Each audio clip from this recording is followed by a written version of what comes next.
A gente recebe agora a Ariane Benedito, economista, RI da Ash Capital, para comentar mais, inclusive, né, sobre este assunto também aqui com a gente. Ariane, seja muito bem-vinda à BMC News mais uma vez. Muito bom dia. Bom dia, Paula. Obrigada pelo convite. Sempre um prazer estar aqui com vocês.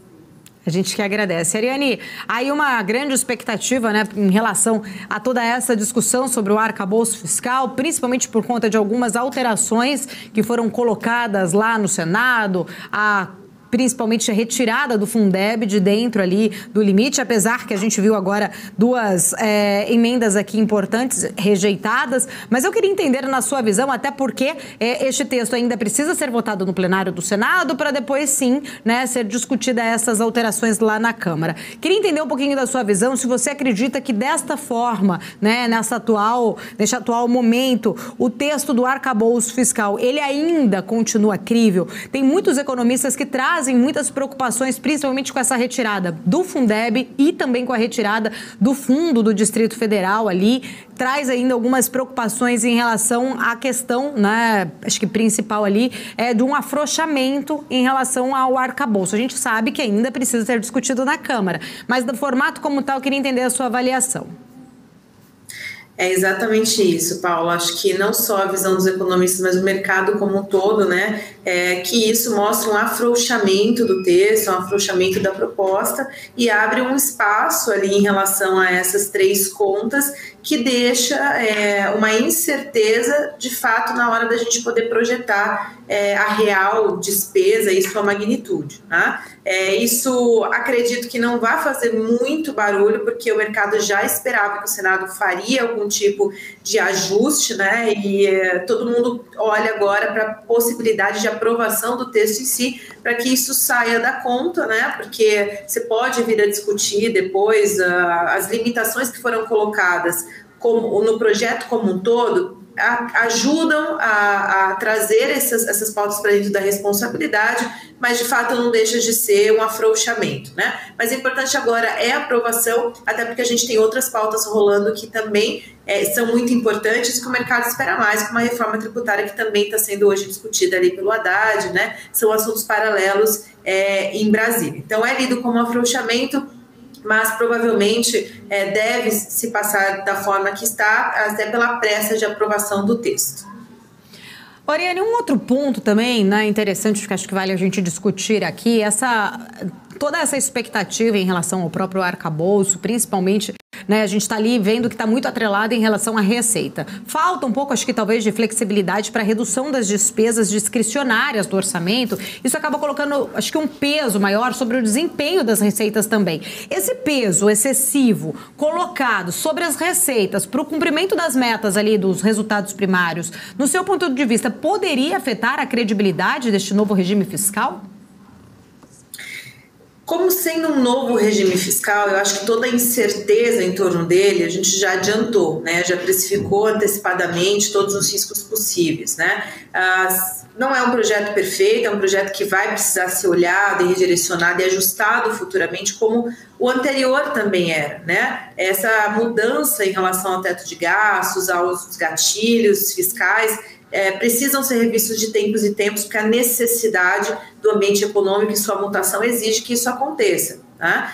De qualquer forma, é entendido que há uma dificuldade maior hoje de estimular, né, e também de contabilizar as receitas, as despesas que a gente tem, compõe esse orçamento, e a contrapartida, que é o que de fato bloqueia uma expansão ou uma redução em si do que é investimento e do que é gastos, né? A parte de despesa, ela parece ser mais complexa do que a parte de receitas, mas se a gente olhar para o que foi proposto até agora, a gente tem muito mais limitado a questão da despesa, e por isso talvez o governo entenda isso como uma previsibilidade maior para a superávit, que não é o que os economistas entendem, até porque a projeção de magnitude de despesa ela vai além do que está dentro do orçamento, mas a gente tem outra complexidade, que é essa geração de receita do outro lado, para fazer a contrapartida, e como falei, isso vai ser tratado agora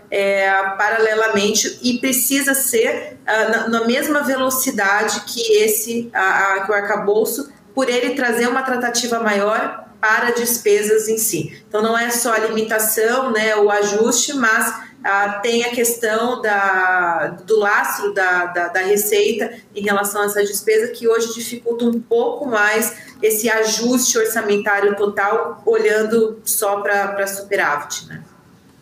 Inclusive, há estudos, né, que foram até apresentados dentro da própria Comissão aí de Assuntos Econômicos, que ano que vem, para se cumprir a meta do resultado primário proposto aí no arcabouço, Ariane, acho que para chegar justamente ele conseguir cumprir pelo menos o limite mínimo, seria ali de um aumento na receita no ano que vem de 237 bilhões no ano que vem em relação à arrecadação deste ano. Eu acho que o ponto maior, na minha visão, queria entender a sua também, está muito na incerteza da materialização dessas receitas necessárias.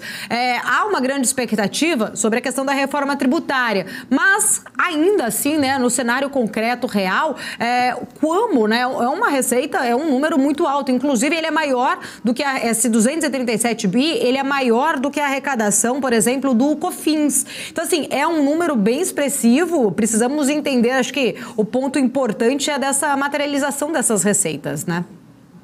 Exatamente, né? Se é factível, porque o que nós especialistas mais alertamos em relação à reforma tributária é a lentidão na qual ela gera um efeito, né? Por isso também da corrida para uma aprovação e o início de implantação mais rápido, porque ela tem uma lentidão para fazer um certo efeito, né? A primeira proposta da reforma tributária, ela vem no sentido de facilitação da tributação, para que a gente não tenha mais esse faltante que ocorre, né, devido à complexidade do sistema tributário brasileiro, mas a efetivação disso, né, e para que isso torne factível em relação ao arcabouço fiscal, como a gente citou aqui, né, a execução da despesa, porque a despesa ela já é prevista, mas a contrapartida para que a gente possa cumprir com essa obrigação, que está descasado no sentido de time, no sentido de a entrada, né, e a saída em relação ao cumprimento das obrigações. Não vai entrar na mesma velocidade, por isso essa corrida toda da aprovação.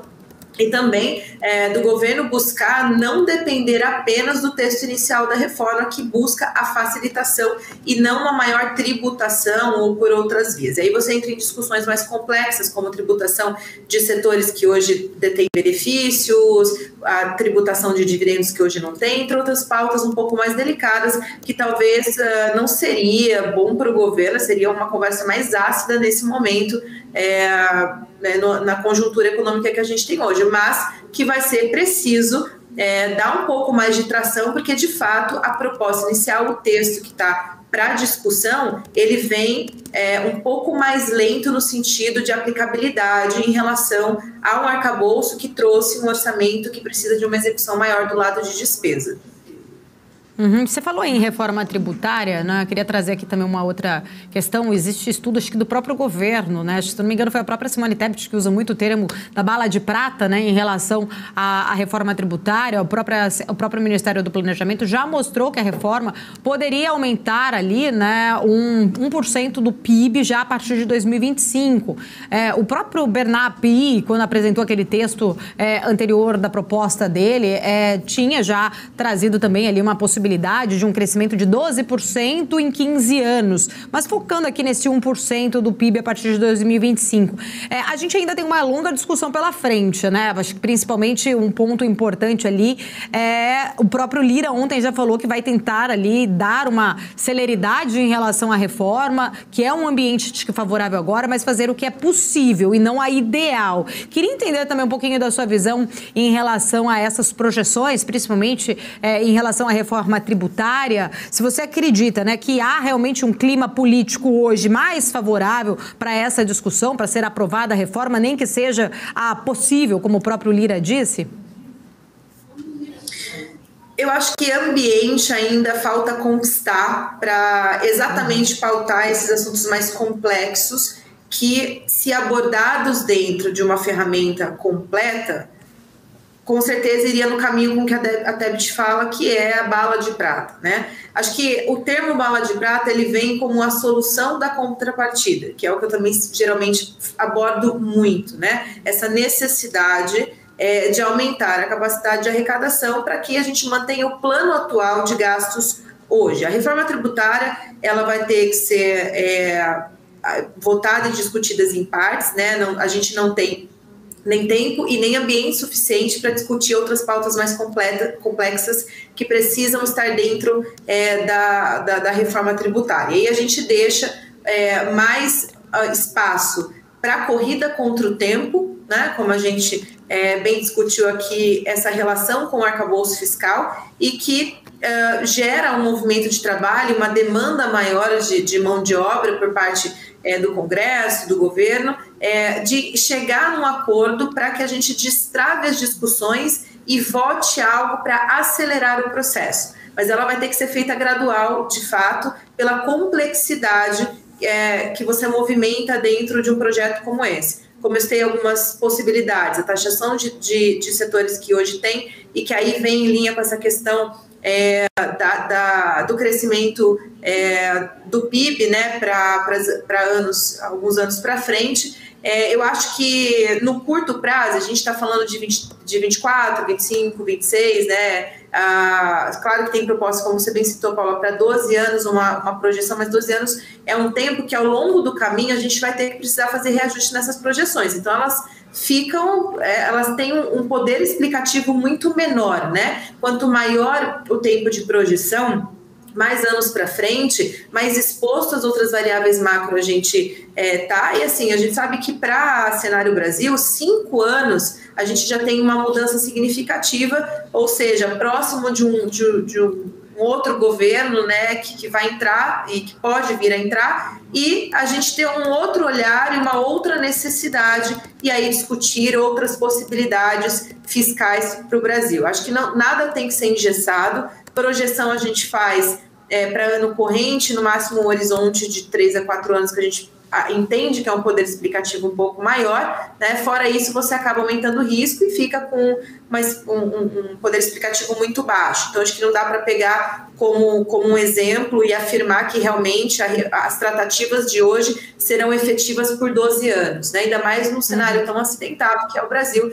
e que a gente tem essa mudanças de conjuntura estruturais muito rápidas e usando aí o exemplo de governo a governo. A gente não tem uma sequência de projetos, a gente sempre tem projetos interrompidos com a mudança de governo. Então, se chegar no final de 4 anos, a gente tiver outra gestão que tenha um outro olhar e mude, talvez, o sentido da proposta, esse crescimento para 12 anos não vai fazer o menor sentido. Ariane, falando ainda, né, sobre este tema, até tenho aqui 2 atualizações neste momento, só para a gente falar. O deputado Aguinaldo Ribeiro, ele acabou de confirmar que saúde e educação terão um tratamento diferenciado no relatório que ele vai apresentar sobre a reforma tributária.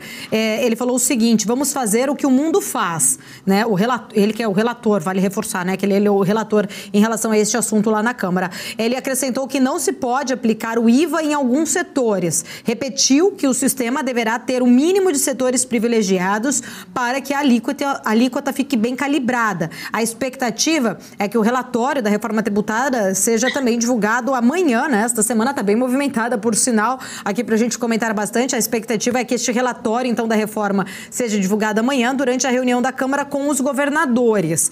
Ele ainda tinha falado um pouco antes que mudar a regra de incentivos fiscais na reforma seria um contrassenso, que é preciso calibrar a transição que mitigue os efeitos da reforma. Queria entender um pouquinho da sua visão sobre estas falas, né, que já sinalizam que devem vir aí neste texto que vai ser apresentado pelo Aguinaldo Ribeiro, confirmando, então, saúde e educação com tratamento diferenciado, mas que, na visão dele aqui, é preciso calibrar aí essas, né, exceções, vamos dizer assim, né, em relação a alguns outros setores. Como que você avalia, Ariane, estas falas de Aguinaldo Ribeiro? Acho saudável tratativas de setores essenciais para a população, tendo uma tratativa diferente, né? Um olhar diferente. Mas aí entra a dúvida do que é esse diferente, né? A gente está falando de uma isenção e isso causa uma perda de receita para um momento que o governo não pode abrir mão dessa receita, né? Qual o tamanho desse benefício? Então, a gente precisa de um pouco mais de clareza do que é esse benefício que vem para esses setores. E é isso exatamente, Paulo, que o mercado está observando no detalhe, né? Porque isso abre espaço ali, abre uma expectativa de alocação nesses setores para empresas que podem vir a ser beneficiadas, e a gente sabe que esses setores, principalmente serviços essenciais, saúde, educação, segurança, saneamento, a gente tem uma ligação forte ainda com o setor privado, né? Então, qual é o tamanho desse benefício? E eu acho que ele bem colocou ali que tem que ser feito com cautela, porque você pode gerar uma isenção e uma perda de receita no momento em que vai contra o objetivo do governo, que é gerar um maior ambiente de arrecadação para cumprimento das obrigações propostas, né? Delicado. Bom dia, Felipe Nascimento falando aqui contigo. Queria abordar, claro, um tema bastante importante e que acaba atraindo as atenções nessa quarta-feira, que é a decisão do Comitê de Política Monetária do Banco Central, né? Investidores todos de olho no que vai sair do comunicado depois da reunião. Claro que existe a expectativa de manutenção e não se espera nada muito diferente disso em relação ao juro efetivamente, mas ainda existem muitas especulações e muita apreensão a respeito do comunicado. Se vai sinalizar diretamente, expressamente, uma queda de juros na próxima reunião, se não vai sinalizar, se vai deixar nas entrelinhas, se vai retirar frase, se vai incluir frase. Enfim, queria saber sua percepção a respeito dessa reunião, toda essa pressão que tem sido feita em cima do Banco Central para a redução de juros por conta de um ambiente econômico, né, mais deflacionário e crescimento econômico também. Queria saber sua percepção e suas projeções para hoje, o que a gente pode esperar desse comunicado, dessa reunião do Comitê de Política Monetária do Banco Central.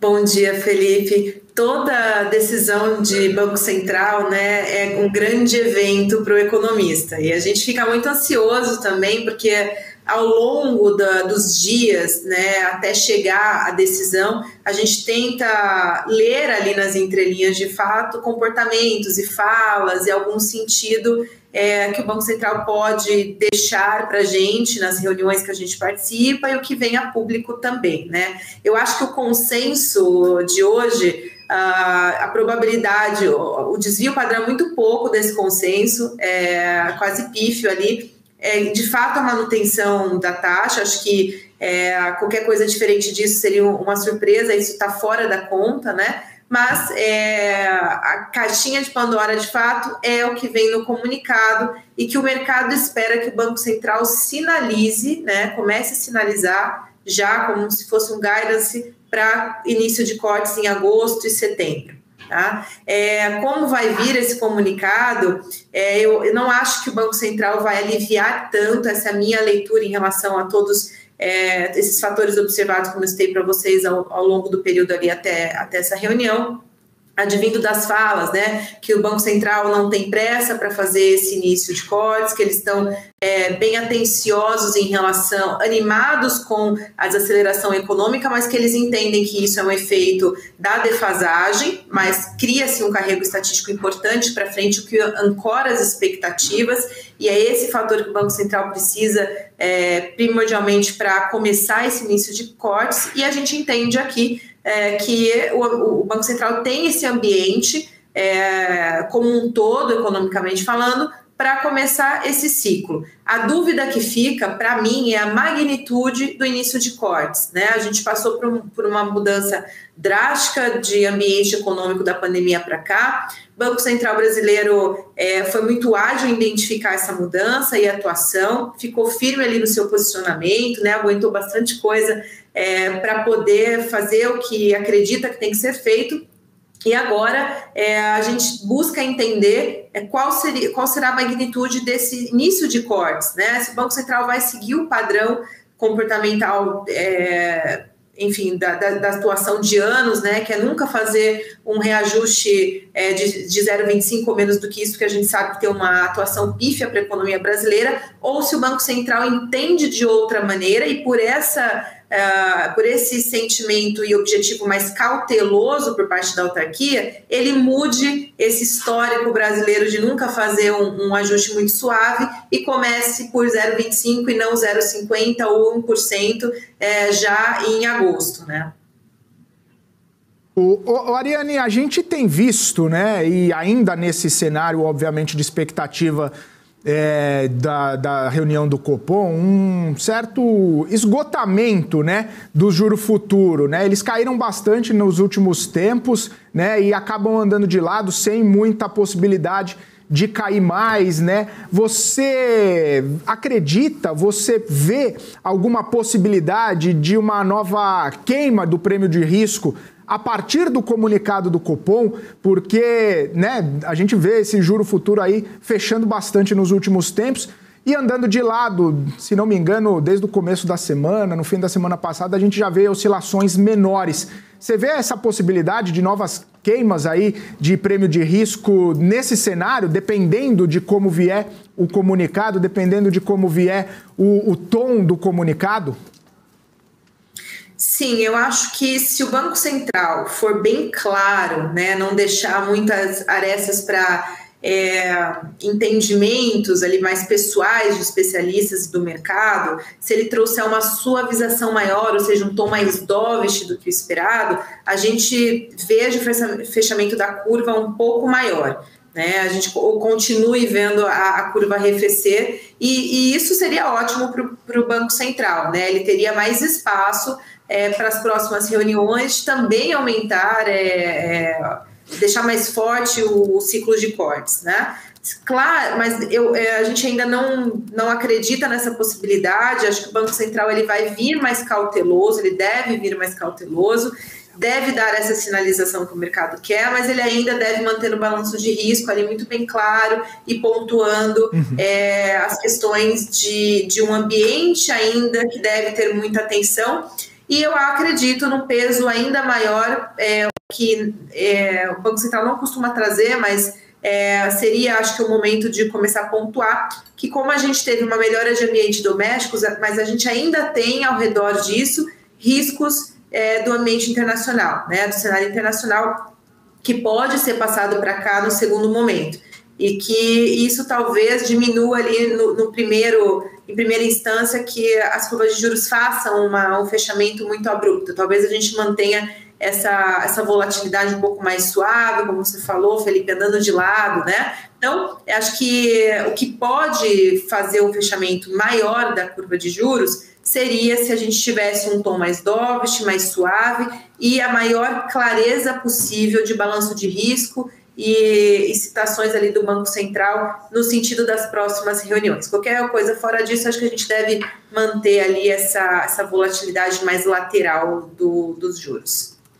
Maravilha, Ariane. Obrigado pela sua participação. Sempre um prazer recebê-la aqui na nossa programação. Portas sempre abertas. Um abraço, até a próxima. Eu que agradeço. É sempre um prazer estar com vocês. Obrigada, pessoal.